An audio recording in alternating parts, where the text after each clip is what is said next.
انسان جیسے بس میں بیٹھ کے یہاں گاڑیوں سے چلا گیا آگے آٹوا، ایسے ہی ہوگا دوسرے سیاروں پر جانے کے لیے. بسیں کھڑی ہوں گی، آپ بیٹھ گئے چل دی. یہ اصل ضرور پڑھیے. علم کی ترقی اس حد تک ہو جائے گی کہ 2 حرف اس پوری کائنات میں 2 حرف علم کے 2 حرف.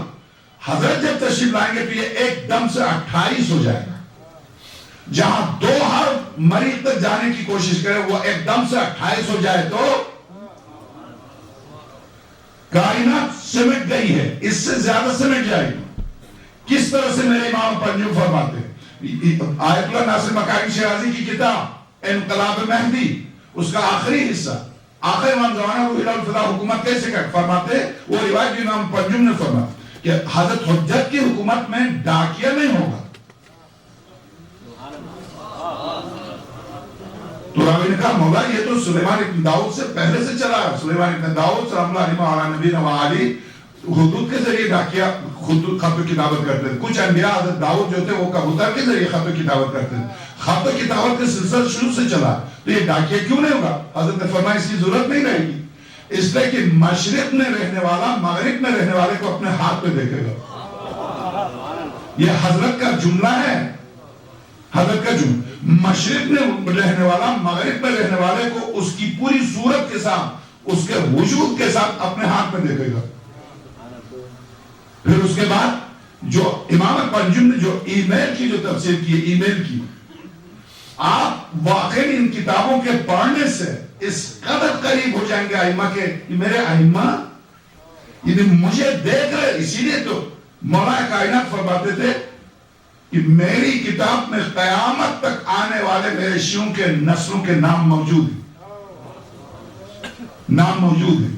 شہزادی قرین صحیفہ فاطمہ میں امام صادق صلی اللہ علیہ وسلم باقر سلیمان میں سارے امام اس کتاب میں قیامت تک آنے والے شیعوں کے نام حسب نسب موجود. تو میرے عزیز بس میری آج کے حد تک میری گفتگو ختم ہو گئی. میری تمام تر کوتاہیوں کو مجھے معاف کیجیے گا، معذرت خواہ ہوں آپ سے اور میری ماؤں بہنوں اور بیٹیوں سے بھی جو مجھے دینا چاہیے تھا. جس خلوص سے آپ آئے، اب تو بہرحال ان شبوں میں بھی آپ نے آقا حسین صلی اللہ علیہ کی بارگاہ میں، شہزادی قرین صلی اللہ علیہ کی بارگاہ میں آپ بھرپور انداز میں تشریف لائے. ظاہر ہے اس کا شکر گزار میں کون ہوتا ہوں جس کے وارث خود موجود ہیں، جو آپ کو دیکھ رہے ہیں. میں وہی حسب عادت روایت آپ کی خدمت میں پیش کیے دیتا ہوں. حجت الاسلام آقا سید محبوب صاحب تشریف رکھتے ہیں. مصائب کے سلسلے میں بھی کسی کو رلانے کے لیے میں 2 آنسوں کی خاطر میرے لیے ناممکن ہے کہ آسمان عظمت کی شہزادی کو میں نیچے دیکھا ہوں، نہیں لا سکتا میں. کیا قدر و قیمت ہے علی کی بیٹی زینب کے سامنے میرے ان 2 حقیر آنسوں کی. مگر جو مصائب بالکل مستند ہے، کیا وہ کم ہیں؟ کم نہیں ہے. وہ میرے امام ششم فرماتے صحیح مصائب کا رلا کے بیان کیے جائیں مومن کا دل برداشت نہیں کر پائے گا، دل پھٹ جائے گا اور چیخ کے گر جائے گا. سورہ بقرہ کی آیت کی تفسیر وَلَنَبْلُوَنَّكُمْ بِشَيْءٍ مِّنَ الْخَوْفِ وَالْجُوعِ وَنَقْصٍ مِّنَ الْأَمْوَالِ. ابو بصیر نے پوچھا اس آیت کی تفسیر، ابو بصیر نے کہا مولا یہ کربلا نہیں، کربلا سے متعلق نہیں ہے، یہ ان شیعوں سے متعلق ہے جو ہمارے قائم کے ظہور کے قریب ہیں، ان سے یہ امتحان لیا ہے. اور اس وقت آپ سے امتحان لیا جا رہا. اس وقت دھماکے دیکھ رہے، لاشیں گرتے ہوئے دیکھ رہے، آپ دیکھ رہے ہیں یہ امتحان لیا جا رہا. تو اب یہ خاص طور سے عراق کے سلسلے میں مولا کائنات میرے قائم کے ظہور سے پہلے میں تڑپتی ہوئی لاشوں کو دیکھ رہا ہوں بغداد کی گلیوں میں. آپ دیکھ رہے ہیں شب و روز جب ظلم بڑھتا ہے تو جوش نے کہا تھا تہران میں جب لاشیں گری تھی شاہ کے زمانے میں، جوش مرحوم نے کہا تھا ظلم جب بڑھتا ہے مٹ جاتا، ظلم تو ظلم ہے، بڑھتا ہے تو مٹ جاتا ہے، خون تو خون ہے، گرتا ہے تو جم جاتا ہے. خون ہے جو گر رہا ہے، خون مومنین ہے جو آقا حسین کے نام پر طول تاریخ میں گر رہا تھا، گر رہا. مگر آئیے بس 2 جملے مسائل کے، اور میں عرض کروں کہ خدا کی قسم مقتل ایک طرف ہے، آج کے مسائل ایک طرف.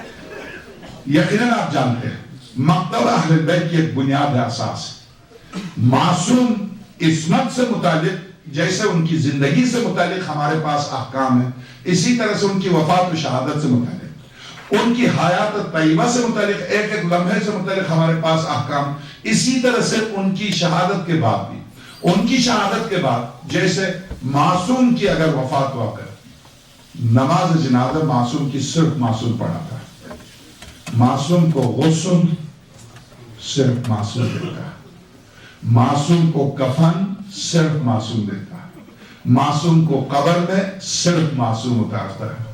سرور کائنات، مولا کائنات نے غسل دیا، کفن دیا، نماز پڑھائی اور قبر میں اتارا۔ شہزادی کونین مولا کائنات نے اپنے دست وارڈ سے غسل دیا، کفن پہنایا، نماز پڑھائی۔ آسمہ بنت امیس نے مدد کی ہے، غسل خود معصوم نے دیا، غسل دیا، کفن پہنایا، نصف شب کو قبر میں اتارا۔ درست مولا کائنات کو میرے آقا امام حسن اور امام حسین نے غسل دیا اور آقا امام حسن نے نماز پڑھائی، کفن پہنایا، تابوت دونوں معصوم اماموں نے اٹھایا۔ مولا نے فرمایا تھا میرے تابوت کے پچھلے حصے کو اٹھا لو، اگلا حصہ خود اٹھے گا۔ میرے لال جہاں میرا تابوت کا اگلا حصہ رک جائے وہیں پر مٹی ہٹا لینا، میری قبر تیار ملے گی۔ حضرت کا تابوت امام حسن مجتبیٰ سلام علیہ کس نے غسل دیا؟ آقا امام حسین نے۔ کفن امام حسین نے، نماز امام حسین نے، قبر میں آقا امام حسن مجتبیٰ کو امام حسین نے۔ بس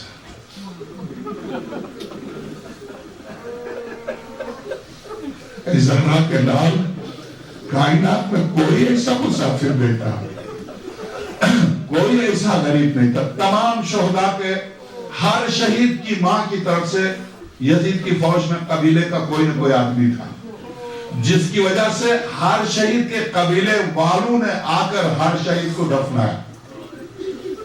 کون رہ گئے؟ زہرا کے لال آقا حسین کس نے دفنا؟ یہ میں نفس الرحمش قباسمی کی کتاب جو مسائل کے لیے مستند ترین کتاب جو اردو میں ملتی ہے، ورنہ مقتل ابو مخنف بھی ہے، نفس المحمود جس نے اس مقتل کو بھی نقل کیا ہے، وہاں سے امام رضا سلام اللہ علیہ کے زمانے میں ابو حمزہ علی ابن حمزہ مدائنی کے نام سے ایک شخص تھا، واقفی عقیدہ رکھتا تھا، امام حسین کاظم کی امامت پر رک گیا تھا، امام رضا کو امام نہیں مانتا تھا۔ اس کا مناظرہ ہوا امام رضا سے، مناظرہ اس طرح سے ہوا، حضرت نے ان سے پوچھا کہ تم کس طرح سے میرے بابا امام حسین کاظم پر رک گئے؟ تو اس نے کہا فضل رسول، کیا آپ کے آباء اجداد سے یہ روایت ہم تک نہیں ملی کہ معصوم ہی معصوم کو غسل دیتا ہے، معصوم ہی معصوم کو کفن دیتا ہے، معصوم ہی معصوم کو دفن کرتا ہے؟ کہا بالکل ہم صحیح کہہ رہے ہو، یہی میرا عقیدہ ہے۔ آپ کے بابا 14 سال زندان میں تھے، جب زندان میں ان کی شہادت ہوئی تو کس نے غسل دیا؟ تو میرے آٹھویں امام نے اس سے سوال کیا، ٹھیک بالکل تم نے صحیح کہا، امام حسین کو کس نے غسل دیا؟ تو اس مدائنی نے کہا زین العابدین نے۔ تو میرے آقا امام رضا نے فرمایا زین العابدین تو غل و زنجیر میں بند تھے، ہاتھوں میں کڑیاں تھی، پیروں میں بیڑیاں تھی اور جیل میں تھے، کوفے کے زندان میں تھے۔ تو اس نے کہا باعجاز امامت 14ویں شب کو گئے تھے۔ تو اب میرے آٹھویں امام نے اس سے پوچھا جب زنجیروں کے باوجود باعجاز امامت زین العابدین گئے تھے تو کیا میں مدینے سے نہیں آیا؟ میں بھی تو آ سکتا ہوں، میں نے غسل دیا میرے بابا کو، میں نے سپرد خواب کیا۔ بس بنابر اس روایت کے مستند ترین روایت میرے آقا امام حسین کو کب سپرد خواب کیا؟ 14ویں شب کو۔ 14ویں شب کو کیسے؟ نصف شب ہے، شہزادی زینب زندان کوفہ میں شب نماز کے لیے اٹھی ہے۔ جب نماز شب کے لیے اٹھی تو دیکھا آقا زین العابدین قیدیوں کے درمیان نہیں، آواز دی سجاد بیٹے کہیں سے آواز نہیں آئی۔ شہزادی نے اب تک ایک شام غریبہ کو پکارا تھا جب بچے کھو گئے تھے بابا کو کہ بابا کہاں ہے، اور ایک زندان کوفہ سے پکارا بابا کو۔ جب شہزادی نے دیکھا میرے آقا زین العابدین نہیں تو اب ثانیہ زہرا دیوار زندان کے ساتھ کھڑی ہو گئی، نجف کا رخ کیا، نجف کا رخ کر کے آواز دی بابا۔ ایک زین العابدین تھے بابا، وہ بھی نہیں رہے، بابا انسان